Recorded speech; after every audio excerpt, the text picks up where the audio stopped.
I get from postpartum women is, when can I return to exercise? And before I answer that, my question back to those people are, what do you define as exercise? What are your exercise goals? And how are you generally with sleeping, refueling your body with the right nutrition plan, or just general like eating habits? And where are you in terms of bladder and bowel habit recovery? And do you have any pain anywhere? My name is Dr. Jocelyn Conley. I'm a pelvic floor physical therapist. And in this video, I would like to talk to you about the factors that impact postpartum healing in terms of when it's appropriate for you to go back to exercise. Before I go any further, let me just say this disclaimer. This is not considered medical advice, diagnosis, and treatment. So my recommendation is to go see a pelvic health specialist that can provide individual recommendations that are specific to your needs. So let's dive into it. Let's talk a little bit about, let's just assume that you are 6+ weeks postpartum and your birth team has released you to return to whatever you want to do. Keep in mind that they are not trained in musculoskeletal and neuromuscular recovery beyond just postpartum hemorrhaging and protecting from that standpoint. So when they say go back, they don't really, that's not really an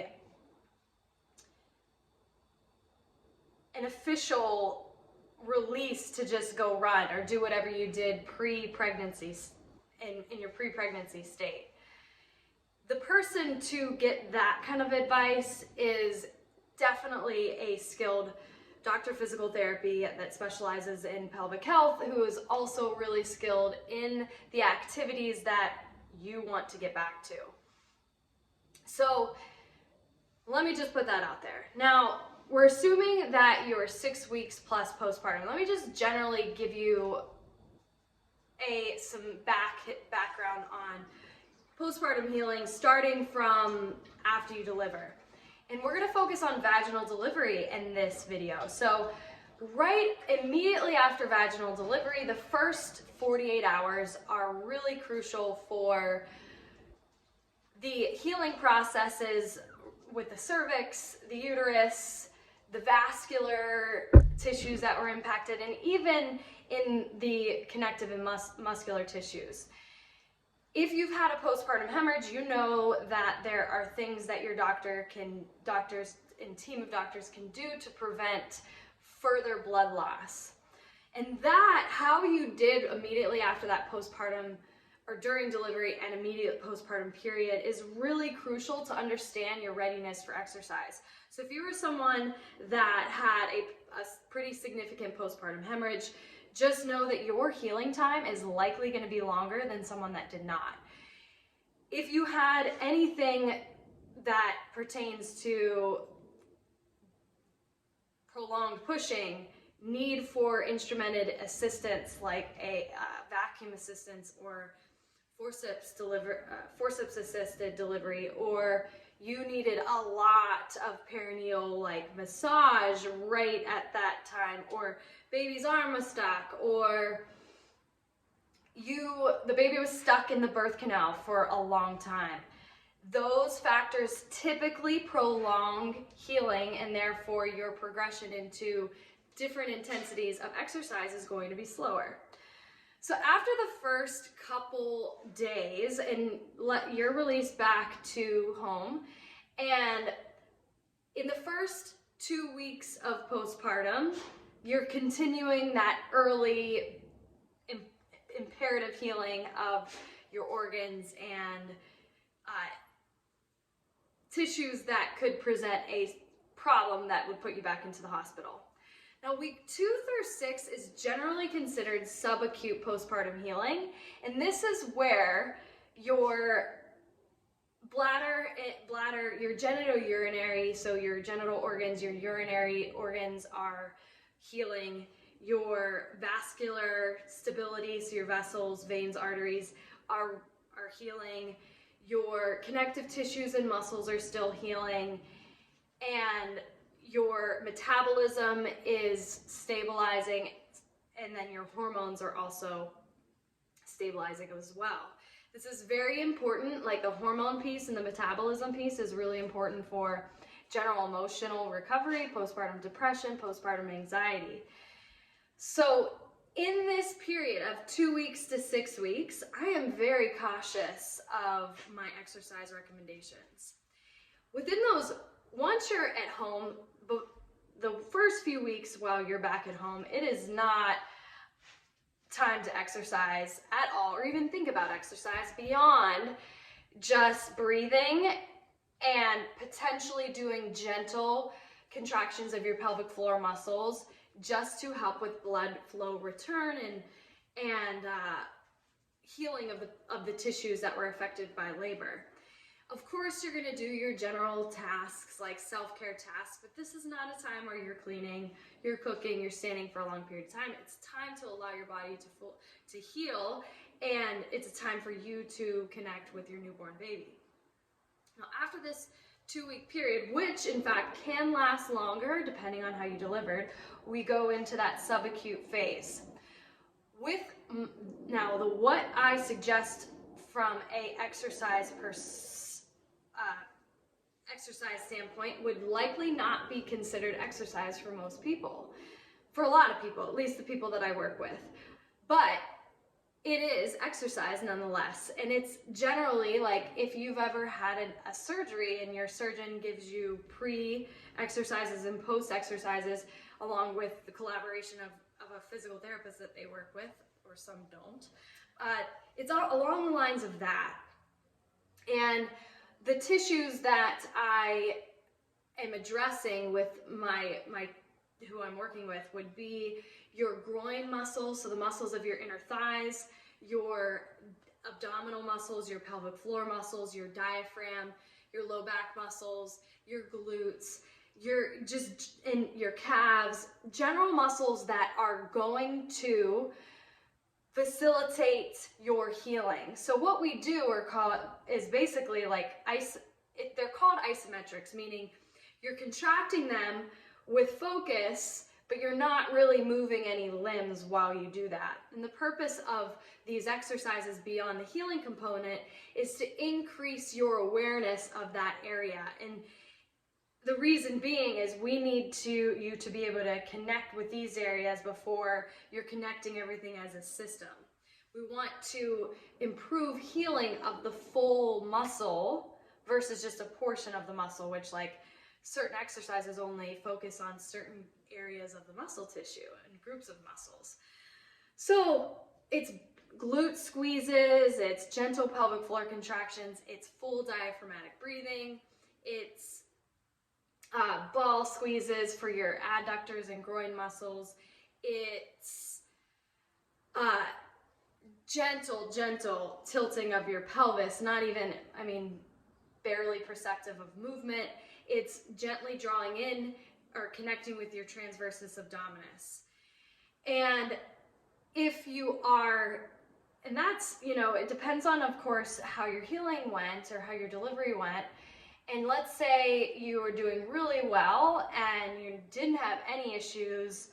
The baby you didn't have to push, it wasn't too fast, it was just like best case scenario. Sometimes we do add a little bit more like bridges, hip lifts, hip rotation, but very gentle exercises with the goal of improving blood flow return, improving mind-body connection, and generally increasing the amount of tree branches on your tree. So what that means is we just, like let's say you have a tree, and before you need branches in order to grow leaves, right? So you got to grow branches, and that is the mind-body connection, meaning like you have more nerve fibers connecting with fibers within the same muscle. So stronger neuromuscular connection. And then the leaves on the branches are the strength, which may not make sense with a tree, but you got to have branches before you build strength, right? Or add leaves. So that's the neuromuscular connection are the branches, and the leaves are the strengthening, which comes later on. So between 2 and 6 weeks, it's exercise, like set aside time to exercise, focus on the diaphragm, the transversus abdominis, the deep low back muscles, glutes, groin muscles, calves, feet, head and neck, shoulders. But generally, I mean, they are challenging because you have to think about them, but they're not physically taxing to your vascular system and your cardiovascular system. So it won't typically create an immune response or a inflammatory response. It does the opposite. So then after that initial period, and that could be 2 to 6 weeks, it could be from early, like it could last from 6 weeks to 12 weeks, so 3 months. We move on into the next phase of healing. So the next phase of healing in terms of like gynecological speak is called the delayed postpartum healing. And that is where your connective tissues and your muscles and nerves and even your vascular system starts to continue to heal, strengthen, and adapt. This period can last from 6 months to 6 months to 18 months, give or take, depending on your overall health status, your overall intention to exercise and just self-care to promote healing, and your experience, of course, and where you were from a baseline standpoint, and how many kids you've had, and how your recoveries were between those kids. So then, what does phase 1 of what I talked about between weeks 2 and 6, I generally call it in the pelvic floor mobility system as the postpartum restore phase. We're just trying to restore the tissues into their baseline level, or at an optimal level with where you are physically today.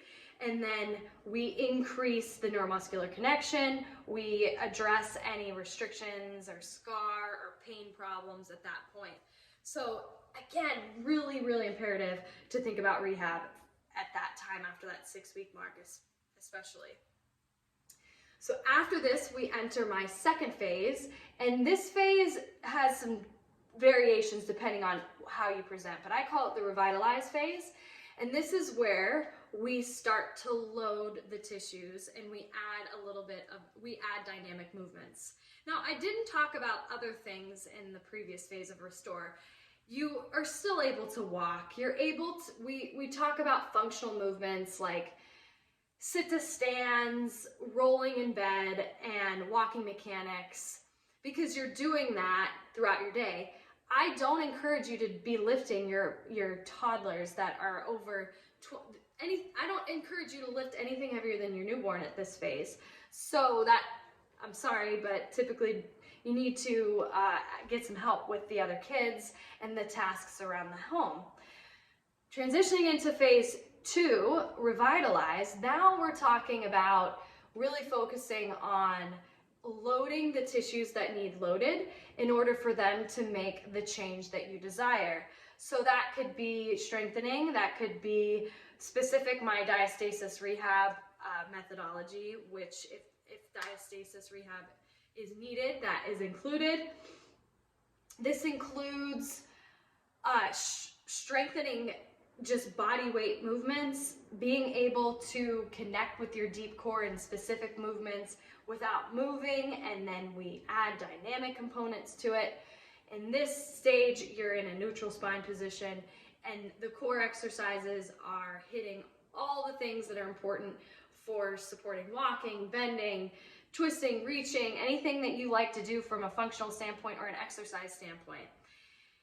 This revitalized phase is basically it's from that 6 month, it lasts from 6 months to that 18-month mark, and we are building you resilient. We're making you resilient in this time.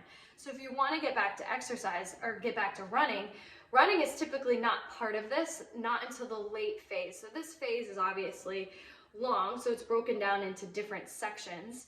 And the first part of it is, okay, we start easy, then it's medium, and then it's back to, okay, now we're adding running and jumping, but it takes time to get there. We strengthen you in the patterns that are important for jumping or for running or whatever it is that you're doing. So after this 18-month mark or 6-month mark, wherever it is that that you are, then we talk about reach. And this reach phase is really where you have a realization like, holy cow, I am stronger than I ever was. I know more about my body and how to control it than I ever was.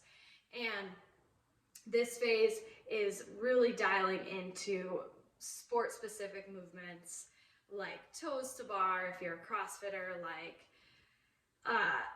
muscle ups, things that are specific to more advanced yoga positions, but it just takes Revitalize to a whole nother level.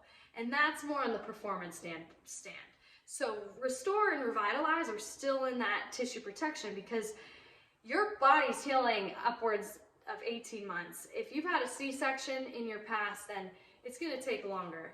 So my first job as a healthcare provider is to do no harm. So I am not someone that is just going to appease my patients and let them get back to what they want because they want to.